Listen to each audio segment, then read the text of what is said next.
की सच्चिदानंद रूपाय विश्वोत्पत्त्यादि हेतवे तापत्रय विनाशाय श्री कृष्णाय श्री कृष्णाय वयं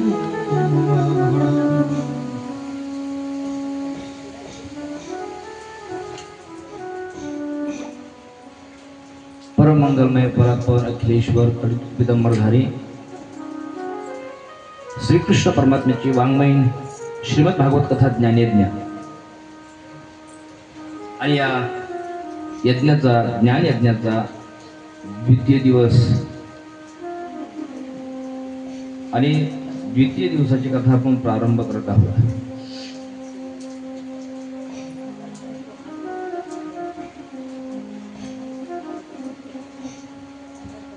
पुण्यस्मरणानिमित्त कथा आहे. पुण्यस्मरणानिमित्त नामयज्ञ ज्ञानयज्ञ आहे. त्याचा मनस्वी आनंद आहे, कारण ही मोक्षाला कारणभूत आहे. मी काल सांगितलं, ही कथा जिवंतपणे आनंद देते, जिवंतपणे सुख देते, समृद्धी देईल, सिद्धी देईल. जिवंतपणे गेल्यानंतर सुद्धा मुक्ती देते, मोक्ष देते. आणि म्हणून हा जो तुमचा संकल्प आहे ठोंबरे परिवारांचा, तुम्हाला धन्यवाद आहे की हे चांगलं कार्य तुम्ही हाती घेतले. आदरणीय आमच्या मावशी बसलेले आहेत.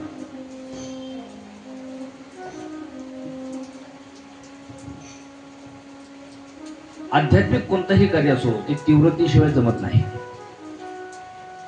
अध्यात्मासाठी तर मोठी तीव्रता असेल लागते.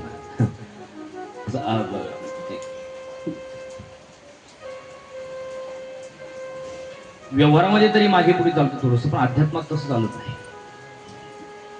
आणि अध्यात्मामध्ये तीव्रता असेल तरच ती अध्यात्माची मजा आहे, नाहीतर उगा टाइमपास तुमचाही आणि आमचा आहे. तीव्रता मी माणसाच्या अंतःकरणामध्ये जर ती एकनिष्ठता असेल, ज्याच्यासाठी आपण हे सगळं करतोय, आणि त्या व्यक्तीला मोक्ष मिळावा, तो व्यक्ती मुक्त व्हावा जन्म मृत्यू रूपी संसारापासून, तर यासाठी तीव्रताच असावी लागते. ते काय असं म्हणून जमत नाही. आणि तीव्रता जर असेल तर अशक्य आहे, जगात काहीच नाही. आणि मला असं वाटतं ही तीव्रता गेली 5 वर्षापासून आपण हे सगळं करत आहात. आणि भगवान पंढरीश पांडू परमात्म्याच्या चरणी, राधाराणीच्या चरणी हीच प्रार्थना असेल की हे अखंड चालू राहू. आणि संकल्प जर चांगला असेल तर महाराज सत्य संकल्पाचा दाता नारायण.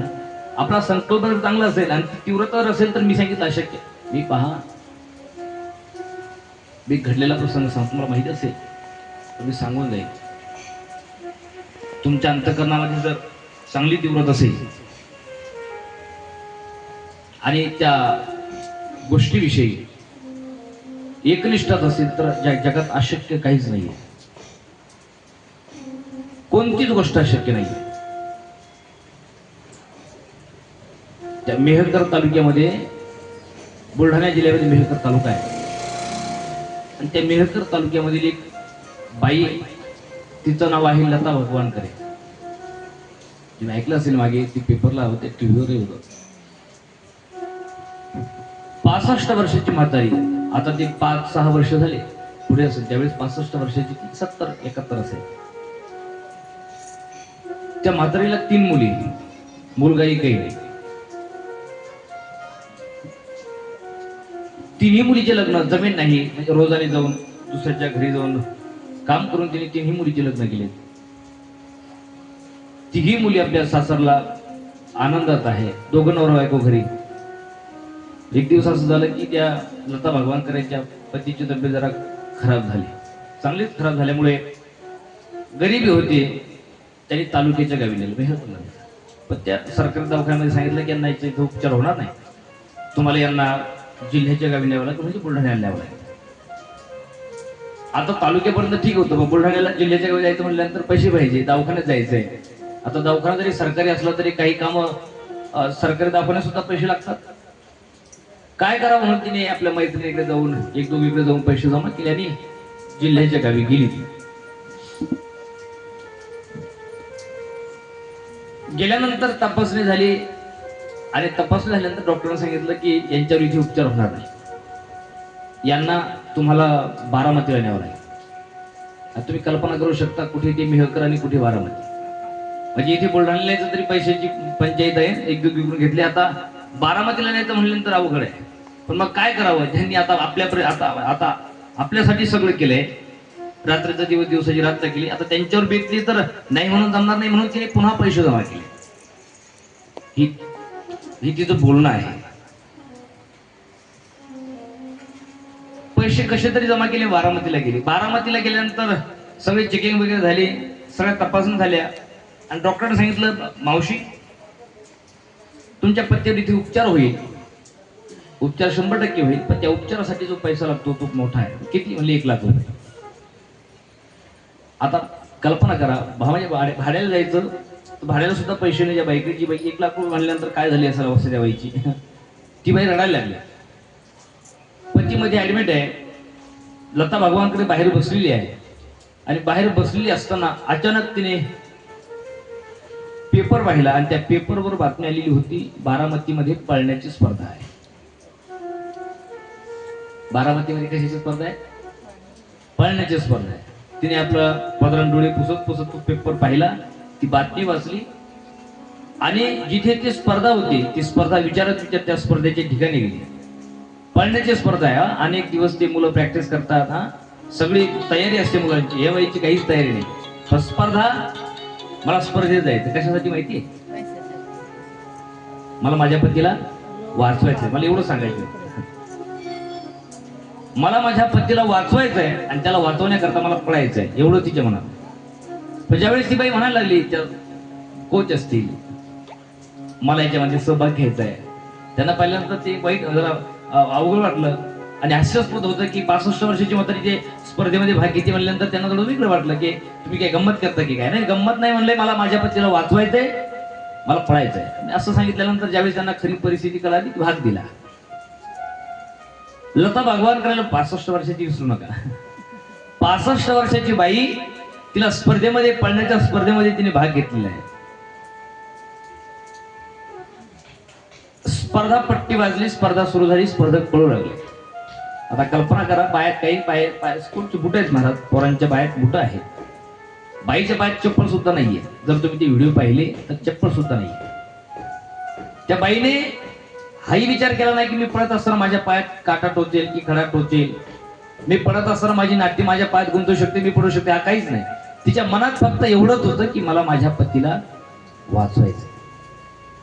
ही तीव्रता होती, मला माझ्या पतीला वाचवायचं आहे. स्पर्धा चालू होती, चालू स्पर्धा थांबली, पट्टी वाजली, स्पर्धा थांबली आणि प्रथम क्रमांकाला तो लता भगवान करायचा. आश्चर्य वाटेल. किती क्रमांक? कस काय दिला नंबर? कस काय आला? 65 वर्षाची नंबर तिने नाही, नंबर तिच्या तीव्रतेने दिला. तिला फक्त तिचा पती दिसत होता, मला माझ्या पतीला वाचवायचंय, मी गेली तरी चालेल, ही तीव्रता. आणि महाराज याच तीव्रतेने तिला विजय मिळवून दिला. हे मी खोटं सांगत नाहीये, हा घडलेला प्रसंग आहे, लय दिवसाचा नाही, त्याला फक्त 5 ते 6 वर्ष झाले. आता जरी तुम्ही लता भगवानकडे सर्च केलं तर ती सगळी व्हिडिओ येतील तिचे. आलं लक्षामध्ये? अंतःकरणात जर तीव्रता असेल मग ती कोणतीही असो,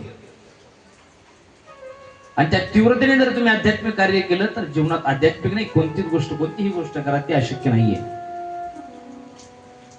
आणि भगवान करो तुमच्याकडे ती तीव्रता येऊ आणि त्या तीव्रतेमुळे स्वर्गीय विश्वनाथ रामराव पाटील ठोंबरे यांना मुक्ती स्थान मिळेल आणि नक्कीच मिळणार. महाराज श्रीमद भागवत आपण पुन्हा पुन्हा मुहुर्मुहू ज्याप्रमाणे भागवत सांगितले त्याप्रमाणे आपण करत आहात. काल आपण या श्रीमद भागवत कथेचं महात्म्य पाहिले.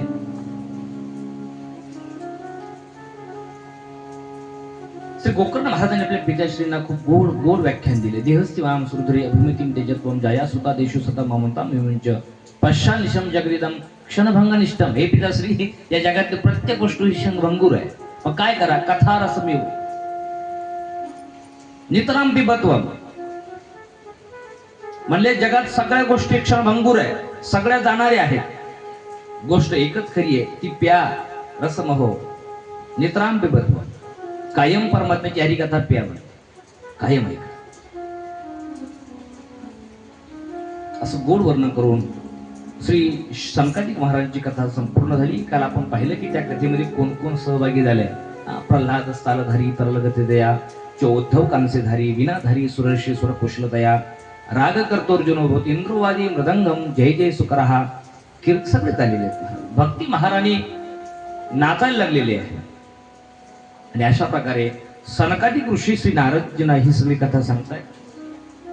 आणि ही सगळी कथा सांगितल्यानंतर नारदच्या लक्षात आलं. नारदजी पुन्हा आता ज्ञान वैराग्यानं म्हातारे होते तर चेतन करण्याच्या प्रयत्नात आहे. आणि सूज्य महाराज शौनकादिक ऋषीने ही सगळी कथा सांगतायत. सप्ताह विधी आपण काल पाहिलाय. त्यानंतर श्री व्यास महाराज श्रीमद भागवताला प्रारंभ करत असताना नमन करतायत. पण या श्रीमद भागवताची एक महती आहे. या नमनाची महती आहे. नमन केलंय पण ठराविक कोणत्याच देवाचं नाव इथे घेतलेलं नाही.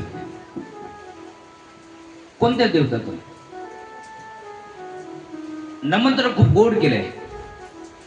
आणि ही शास्त्राची नाही, वेदाची भाषा आहे. जन्माद्यस्य यतोऽन्वयादितरतश् शार्ते शुभे स्वराट, तेने ब्रह्म हृदय आदि कवये मुह्यन्ति सूरयः, तेजो वारी मृदां यथा विनिमयो यत्र त्रिसर्वमृषा, धाम्ना स्वेन सदा निरस्त कुहकं सत्यं परम धीमहि. ही वेदाची भाषा आहे. जब परमात्म्याचं नमन करतात तो कसा आहे? जन्माद्यस्य, म्हणजे तुझ्याचा जन्मही होत नाही. जन्माद्यस्य जसं की काही प्रमाणामध्ये संतांनी वर्णन केलेले आहे. कसा आहे तो? कसा आहे तो? रंग नहीं रूप नहीं नहीं वर्ण छाया, रंग नहीं रूप नहीं नहीं वर्ण छाया, निराकार निर्गुण तुझी रघुलाया, मैं गुलाम मैं गुलाम मैं गुलाम तेरा, मैं गुलाम मैं गुलाम मैं गुलाम तेरा.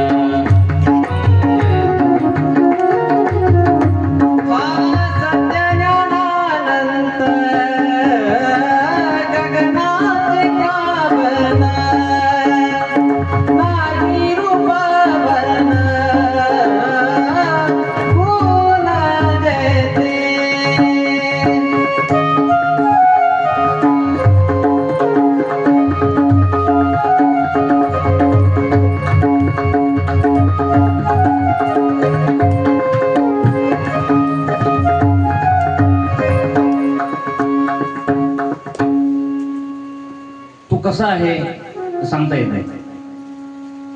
ज्याचा जन्मच नाही तो कसा सांगता येईल असाही त्याचा एक भाव आपण करू शकतो. जन्म आद्यस्य जतो येतो नवरायत क्षार्तेषु भिक्यस्वरा, तेने ब्रह्म हृदय आदि कवे मुह्यन्ति असु. अरे ब्रह्मादिकांना सुद्धा मोहित करणारा तो परमात्मा आहे. पण जर हे वर्णन जर ऐकलं ना तर ते असं लक्षात येतं की हे कृष्णाचं वर्णन आहे. ब्रह्मादिकांना मोहित करणारा तू काय? चतुर. तेजो वारी मृदाम यथा विनिमयो यत्र त्रिसर्गो मृषाम, धाम्ना स्वेन सदा निरस्तकुहकं सत्यं परम धीमहि. एक तेने ब्रह्मा हृदय आदि कवय मुह्यन्ति सूर. याच्याहून लक्षात येतं की ही कृष्ण परमात्म्याचं नमन आहे. आणि दुसरी एक गोष्ट आहे सत्यम परम धीमहि. असं म्हटलं तरी कळतं की हे कृष्णाचंच वर्णन आहे. कारण सत्य सत्य म्हणून कृष्णाचंच वर्णन केलेलं आपल्याला सगळ्या संपूर्ण ग्रंथामध्ये संत वाङ्मयामध्ये दिसतंय. अशा कृष्ण परमात्म्याच्या चरणी नमन करता श्री व्यास महाराज. म्हणजे पहिल्या श्लोकामध्ये परमात्म्याची स्तुती आहे, परमात्म्याचं नमन आहे. दुसऱ्या श्लोकामध्ये भागवत श्रवणाचा अधिकारी सांगितलं. कारण अधिकारी हा फार महत्वाची गोष्ट आहे. अधिकारी हा जो शब्द आहे तो फार महत्वाचा. विचारसागर नावाच्या ग्रंथामध्ये सुद्धा अधिकारीला फार महत्व आहे.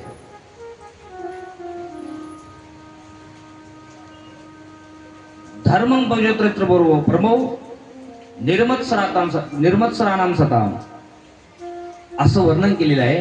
भागवत श्रवणात अधिकारी कोण आहे? म्हणजे निर्मत्सराणाम सताम. भागवत कोण ऐकू शकतो? निर्मत्सराणाम सताम म्हणजे ज्याच्या अंतःकरणातील मत्सरता हा विकार निघून गेलेला तो भागवत श्रवणात अधिकारी असं सांगितले. वेद्यम वास्तव मात्र वस्तु शिवदम तापत्रयोन्मूलनम श्रीमद भागवते महामुनिकृते किंवा परेरीश्वरः सद्योरोद्य वृद्धे कृतिभे सुश्रूषक्षणात्. दुसऱ्या श्लोकामध्ये भागवत श्रवणाचा अधिकारी सांगितले. आणि अधिकारी सांगत असताना तो कसा असावा? कोण भागवत श्रवण करू शकतं? म्हणले ज्याच्या अंतःकरणातील मत्सरता हा विकार अगदी निघून गेलेला आहे. हा विकार कथा ऐकू देत नाही महाराज. याच्यापेक्षा मच्छर परवडला. मच्छर सारखेच महाराज, त्यांचं कार्य देखील सारखंच आहे. एक आहे मत्सर आणि दुसरा आहे मच्छर. ते एकापासून जर वाचत असेल तर अनेक उपक्रम आहे, अनेक वस्तू आहेत की त्याच्यापासून ते मच्छरापासून वाचू शकतो ना आपण. मच्छरदाणी असेल किंवा ते आता बरंच उदबत्त्या आल्या त्यांना मारण्याकरता, फॅन आहे. म्हणजे मच्छरापासून आपण सुटका करू शकतो. पण हा मत्सर इतका भयंकर आहे. मच्छर ओरून काढतंय आणि मत्सर हा एवढा भयंकर आहे की तो माणसाला आतून चावतो. आतून मत्सर. आणि ज्याच्या अंतःकरणामध्ये मत्सर आहे तो भागवत कधी श्रवण करू शकत नाही. तो त्याचा अधिकारी नाही. तो म्हणतो आम्ही तो बसलेलो सगळे जरी बसलेले असेल तर सगळेच कथा ऐकत असतो.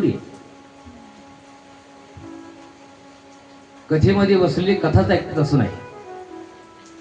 हजारोच्या संख्येने काही काही आता बरेच लोक आता इथं मध्ये शिवपुराण झालंय. लाखोच्या संख्येने लोक सगळे कसं कथा ऐकण्याकरता देतो.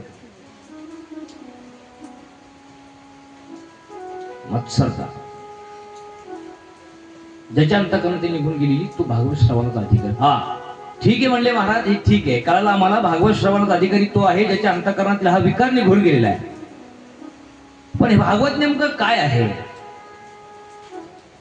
जे भागवत आम्ही ऐकतोय कालपासून, 5 वर्षापासून तेच ऐकतोय भागवत, श्रीमद भागवत. हे भागवत काय आहे? काय आहे? कल्पतरू वृक्षाचं फळ आहे. निगम कल्पतरोर गलितम फलम. कल्पतरू वृक्षाचं फळ नाही, गलितम म्हणजे पिकलेलं फळ आहे. पिकलेलं. गलितम म्हणजे अगदी पिकलेलं. शाक नाही, त्या आपल्या आंब्याला शाकच म्हणजे ना. शाक म्हणजे पूर्ण पिकलेली नसते. आडीतला असतो ना, आडीतला आंबा अगदी गलितम पिकलेलं फळ आहे. कशाचं? कोणत्या झाडाचं? कल्पतरू. कल्पतरू. हा कल्पतरू. ते ऐकणारे जरा हुशार होते. कल्पतरूचं फळ आहे आणि पिकलेलं फळ आहे. कल्पतरू कुठे असतं? ऐकता तुम्ही सगळे? मग बरं आहे. कल्पतरू हे जे वृक्ष आहे हे कुठे असतं? इथं नाही ना? स्वर्गात. कुठे? स्वर्गात. स्वर्ग, वैकुंठ, कल्पतरू. मग कल्पतरूचं हे फळ आहे कोणतं? श्रीमद भागवत. आणि कसं आहे ते? पिकलेलं आहे. तुम्ही कल्पना करा, म्हणजे इतक्या वरून ते पडलं, फुटलं कसं नाही? म्हणजे आरत कच्च पिकलेलं, म्हणजे शाक म्हणतो आपण, ते जर झाडाखाली पडलं तर खाली पडल्यानंतर काही फुटतात ते. मग हे जर कल्पतरू वृक्षाचं फळ आहे आणि ते ही गलितम म्हणतात, अगदी पिकलेलं आहे, एवढ्या वरून पडलेलं फळ फुटलं का नाही ही शंका आहे ना. तुम्ही सांगताय आम्ही ऐकतोय असं नाही जमणार. आम्हाला याची शंका, ही शंका दूर करा की एवढं पिकलेलं फळ एवढ्या वरून जर पडलं तर ते फुटलं का नाही. व्यास महाराज सांगतात ते फुटलं असतं. आणि सूत महाराज शौनकादी कृष्ण सांगतात ऋषियो हे फळ फुटलं असतं जर डायरेक्ट खाली आलं असतं. साहजिक आहे. जर वृक्षावर तुटल्यानंतर लगेच खाली आलं असतं तर ते फुटलंच असतं. का फुटलं नाही. ते फांद्या फांद्याने आलं. ते फुटलंच असतं. ही शंका बरोबरच आहे. पण ते फुटलं याच्यामुळे नाही, ते फांद्या फांद्याने आले म्हणजे त्याला फटका बसलाच नाही. फांद्या फांद्याने म्हणजे भगवान विष्णूच्या फांदीवर पडलं तर ब्रह्माजीच्या फांदीवर अडकलं. भगवान विष्णूने पहिली कथा सांगितली की चतुर्श्लोकी भागवत आहे. अहमेवा समेवाग्रे गांधी सत्स परम. 4 श्लोक. भागवत हे मूळ भागवत 4 श्लोकातच आहे. 4 श्लोकामध्ये महाराज हे आपले व्यासजी महाराज आपले उपकार आहेत. महाराज आपले लय उपकार आहे त्यांच्यावर की यांनी 4 श्लोकाचे 18,000 श्लोक केले. बरोबर श्लोकही असे केले की एका एका श्लोकाची ताकद आहे. एक एक उत्सव असा आहे. नंद उत्सव जर वर्णन केलं तर 18 श्लोक आहेत. पण जणू काही 18,000 श्लोक आहेत. एका एका श्लोकाची ताकद 18,000 श्लोक. त्या मूळ भागवत हे 4 श्लोक आहेत. मला काय सांगायचं ते पिकलेलंच फळ आहे. जर ते पडलं असतं म्हणजे भगवान विष्णूच्या मुखातून पडलेलं डायरेक्ट जर खाली आलं असतं तर नक्की फुटणार. पण ते फांद्या फांद्याने आलं. ब्रह्माजीच्या फांदीवर आलं. ब्रह्माजी नारदजी औग्र सभा आधी सगळ्यांच्या. म्हणून डाली प्रति डाली फांद्या फांद्याने आल्यामुळे ते फुटण्याचा प्रश्नच आहे. हे पटलं म्हणजे निगम कल्पतरोर गलितम फलम. कल्पतरू वृक्षाचं फळ भागवत म्हणजे कल्पतरू वृक्षाचं फळ आहे. आणि गलितम फलम. व्यास महाराज म्हणतात गलितम लय पिकलेलं आहे. आणि खरं सांगू लय गोड आहे. भागवत हे जे फळ आहे कसं आहे लय गोड आहे. लय गोड म्हणजे तुम्ही सांगतो ना ऐकायचं. तुम्ही कसं सांगणार लय गोड आहे. ते मी सांगायची गरज नाही. व्यास महाराज सांगतात गोड पोपटांनी त्याला चोच लावली ना. ज्या फळाला पोपटांनी चोच लावली ते फळ गोड किंवा जे फळ गोड त्याच फळाला पोपट चोच लावतोय असंही अर्थ घेऊ शकतो. म्हणजे शुकमुखाद्र अमृत संयुत म्हणले हे फळ गोड आहे. कोण म्हणलं अहो शुकमुखाद.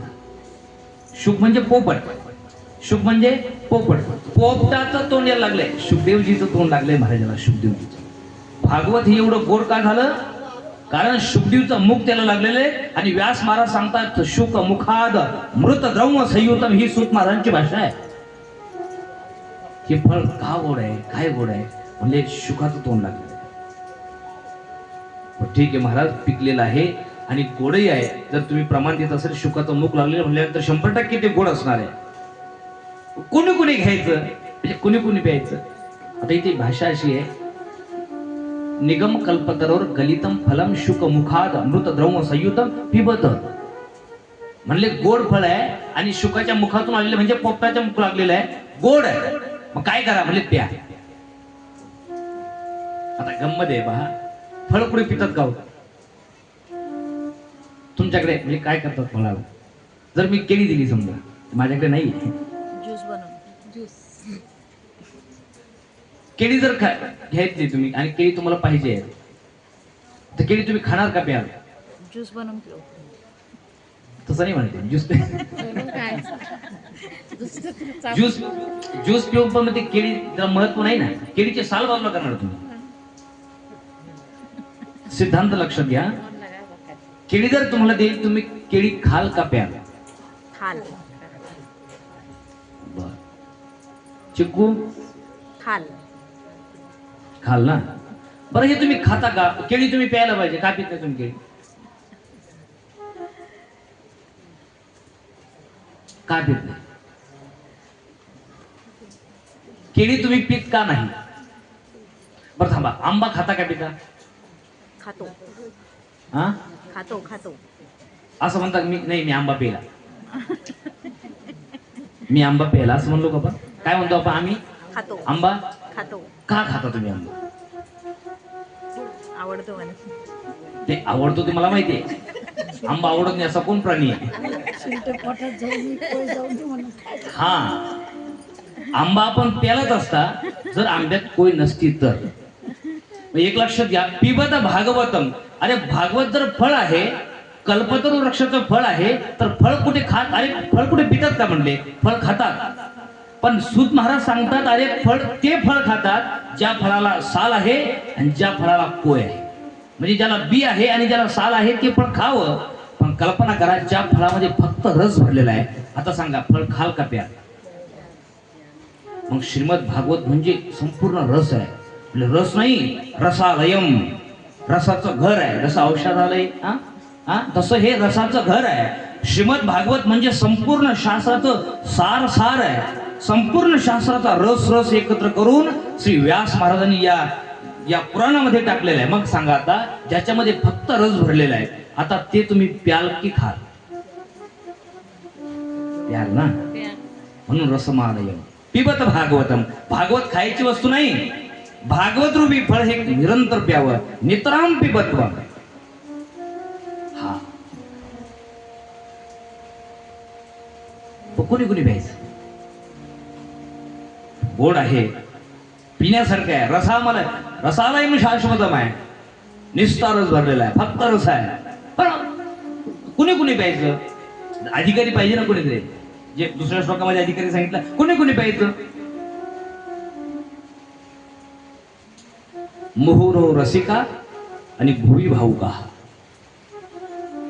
व्यास महाराज सांगतात, हा रस दोघांनीच प्यायचा.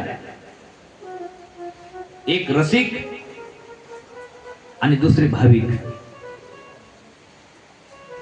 काय लिहिले महाराज, काय लिखाण आहे. भागवत रूपी रस दोघांनीच प्यायला सांगितलंय बरं, दोघांनाच. काय बिघडलं असतं बरं? सांगितलं असतं यारी लहान थोर संतांसारखं. पण व्यास महाराज म्हणजे देवाची कला अवतार आहे. हे संतांमध्ये नाही, देवांमध्ये मोठा देवाचा अवतार आहे. 24 अवतारामध्ये व्यासजींचं नाव आहे. मध्ये देवाचा स्वभाव कसं सोडतील? अधिकारी. जसे भगवान श्रीकृष्ण परमात्मा म्हणतात, तुम्हाला जर पोटभर खायचं असेल तर याल तरी. काय बिघडलं असतं? यारी लहान तो खटनाट यावे शुद्ध हो, काय बिघडलं असतं? पण नाही ना, हे परमात्मा म्हटला की मग तिथे अधिकारीच पाहत होतो. ते संतांसारखं नाहीये. हे संतांचं अंतःकरण आहे, आईचं अंतःकरण आहे, म्हणून ते आपलं सगळं पोटात घालतात. देव तसा नाही, देव अधिकारीच पाहतो. म्हणून व्यास महाराज सांगतात, दोघांना अधिकार आहे हा रस पिण्याचा. एक आहे रसिक, दुसरे आहे भाविक. महाराज देव जे करतो ते बरोबरच करतो. देव जे करतो ना ते बरोबर करतो. रसिक भाविकच का? म्हणजे दोघांनाच का बोलवलं? त्याचं कारण आहे. काय असतं महाराज, ज्याला भूक लागलेली असते ना त्याला खाऊ घालण्यामध्ये आनंद असतो. याच्यासाठी रसिक भाविक आहे. भूकच नाही, मग नाही खाणारच नाही. पण भूक लागली असू द्या, पाणी पाजण्यात आनंद त्याला आहे ज्याला तहान लागली. आता हे पंढरपूरचं तर ठीक आहे, पावसाळ्यात दिंडी असते. पण शेष्टीला जाता ना तुम्ही, शेष्टीला नाथ महाराजांच्या भर उन्हात असते. नाथ षष्ठी उन्हाळ्यात असते. आणि मग आता वारकऱ्यांना तहान लागते म्हणून जागोजागी पान पोह्याची व्यवस्था केली असते. म्हणजे वारकऱ्यांना तहान लागू नये, म्हणजे तहान भागावी यासाठी त्यांनी जागोजागी पान पोहे केली असते. खरं सांगा मला, ज्याला तहान लागलेली असते त्याला म्हणावं लागतं का माऊली या पाणी प्या म्हणून? असं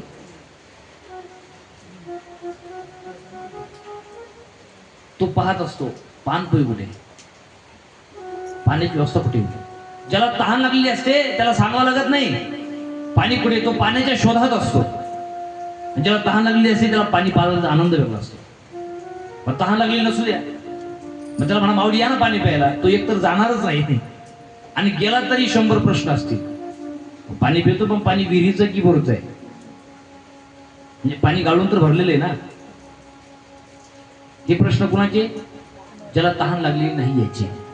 हात जर वाळवंटात सापडला तर म्हणेल का गाळलेलं आहे का विहिरीचं आहे का बोरचं आहे? म्हणून व्यास महाराज जे लिहितात रसिक भाविक ते अत्यंत महत्वाचं आहे. अरे कथा त्यानेच ऐकावी ज्याला कथेत विषयी रस आहे आणि कथेविषयी भाव आहे. अंतकरणामध्ये जर परमात्म्याविषयी भाव नसेल आणि तो भाविक नसेल, मित्राच्या पुढे सांगेल रसिक पेक्षा भाविक हा अत्यंत महत्वाचा आहे. आणि वारकरी संप्रदायामध्ये तर या भावाला फार महत्व आहे.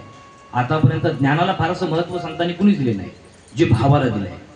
म्हणून अध्यात्मासाठी म्हणेल मी तुम्हाला, अत्यंत महत्वाची गोष्ट जर काय असेल तर भाव हे विशेषण. हे जर विशेषण नसेल ते अपूर्ण आहे, अपूर्ण आहे, अत्यंत महत्वाचं. त्या मीराबाईचे एक उदाहरण सांगितलं होतं पहा. भाव. एक दिवस सांगितलं होतं की ते गात होत्या परमात्म्याचं भजन.